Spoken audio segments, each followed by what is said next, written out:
Bapak Presiden Republik Indonesia Prabowo Subianto selalu menekankan pada pasal 33, Pak, tentang kekayaan alam yang dikelola oleh negara untuk kemakmuran rakyat. Ini di setiap momen beliau berpidato. Dan kebetulan sekali itu adalah mitra kami Komisi 12, Energi Sumber Daya Mineral. Setelah Bapak sampaikan realisasi program ini, kami tidak melihat suatu kendala dari Kementerian SDM ini, Pak. Contoh, saya kasih contoh. Bapak punya 5 dirjen, Migas, Minerba, Gakum, Gatrik, EBTKE. Kebetulan kami di Komisi 11 ini cuma 3 fungsi kami, Pak. Anggaran, regulasi, dan fungsi pengawasan. Dari ketiga dirjen ini, Pak, kami menilai, contoh lagi, seperti Dirjen Migas. Dirjen Migas ini kalau kami soundingkan dengan Komisi 12, regulasinya seperti apa? Undang-undang migas ini mau dibawa kemana? Udah sampai mana, begitu kan? Status SKK migas ini bagaimana? BUMN kah? Atau ASN kah? Undang-undang BUMN juga udah berubah. Nah, ini tidak tersajikan di sini. Pak Menteri, ini kebetulan Pak Sekjen yang baru ya, Prof ya. Tolong dikasih masukan ini Pak Prof. Kita ini berusaha menjaga kata-kata ini sebagai orang Timur jangan sampai melukai perasaan Pak Menteri. Kita kasih bahasa yang bagus-bagus ini. Ini koreksi Pak Menteri, nggak apa-apa. Yang kedua, seperti Dirjen Minerba, Pak. Persoalan di Minerba ini illegal mining sama isunya, Pak, hilirisasi. Ini sudah sejauh mana gitu loh.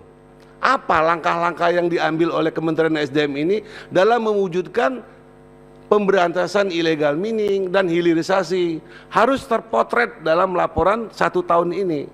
Biar untuk 4 tahun ke depan kita punya langkah-langkah strategi seperti apa akan kita lakukan begitu. Di Migas juga begitu. Di Migas ini kan isunya illegal drilling, illegal refinery, dan meningkatkan lifting. Nah, seperti apa sih yang sudah kita bikin programnya ini dalam 1 tahun yang lalu dan menyambut 4 tahun ke depan untuk mencapai ketahanan energi, kemandirian energi, seperti apa yang disampaikan oleh Bapak Presiden Prabowo Subianto. Kalau soal angka, Pak, yang disajikan pada hari ini, ya kami harap maklum udah pada proses pembahasan anggaran, sudah kita setujui, tinggal Bapak laksanakan, realisasikan, ya monggo. Tetapi untuk memberikan masukan kepada masyarakat ataupun kepada kementerian sendiri berkaitan program-program yang diberikan oleh Pak Menteri kepada kami dengan 3 fungsi kami tadi, jadi kami bisa checks and balance. Oh, ternyata di migas ini masalahnya illegal drilling, terus illegal refinery, terus isunya juga terkait dengan peningkatan lifting. Di Minerba seperti itu, gitu kan. Nah, di EBTKE, undang-undang EBTKE juga nggak ada kejelasan kelanjutan seperti apa. Tidak disajikan di sini. Juga ada lagi Dirjen Gatrik, seperti apa juga. Nah, ini udah ada Dirjen Gakum. Dirjen Gakum ini, Pak, mudah-mudahan sangat membantu. Karena terkait dengan pelanggaran-pelanggaran yang terjadi di Dirjen Migas maupun di Dirjen Minerba, ini bisa dilakukan tindakan oleh Dirjen Gakum. Saya contoh aja, di Minerba, isunya illegal mining. Beberapa waktu yang lalu kita mendengar isu bahwa terjadi penambangan ilegal di kawasan Geopark Raja Ampat. Dan Pak Menteri mengambil tindakan tegas, menyetop semua aktivitas tambang ilegal. Kita harus respect dan memberikan apresiasi. Tetapi tidak hanya cukup sampai di situ, ya kan? Masih banyak lagi. Ternyata di IKN, di sebelahnya ibu kota Nusantara kita, ada juga penambangan ilegal. Ini kan nggak selesai sepertinya.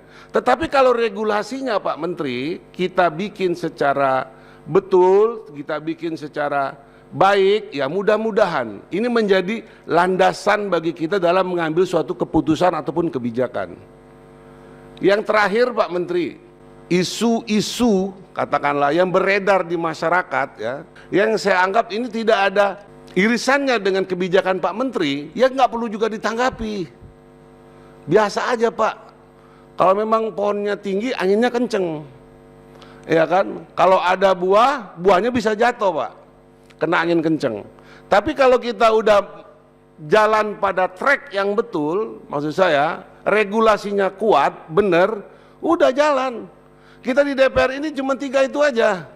Kalau regulasinya oke, anggarannya udah ada, nah fungsi pengawasan kita jalan. Kalau memang fungsi pengawasan ini sudah betul, ya nggak ada lagi soal ribut-ribut. Kita support, kita mengapresiasi apa yang disampaikan oleh Pak Menteri Bahlil dalam kepemimpinan beliau 1 tahun ini.